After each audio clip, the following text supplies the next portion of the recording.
म्हणजे 7 लोकसभा मतदारसंघामध्ये 8 लोकसभा मतदारसंघामध्ये आमची काय मदत होणार आहे काय नाही हे तुम्हाला येत्या एप्रिलच्या लोकसभेमध्ये आम्ही दाखवून देऊ।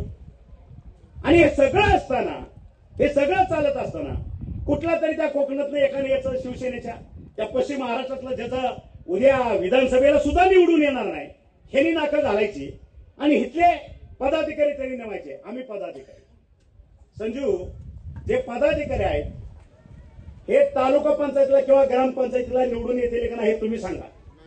येणार आहे का निवडून? हे असे पदाधिकारी भुरटे कुणीतरी इथे येऊन जर नेमत असेल म्हणून मी लक्षात देतो सोडून देतो।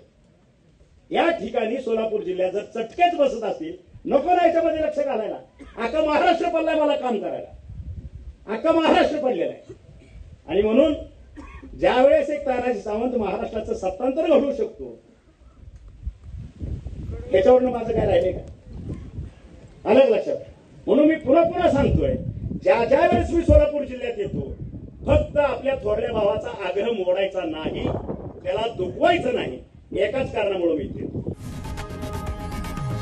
लोकशाही मराठी ऐका, पहा, जागरूक रहा।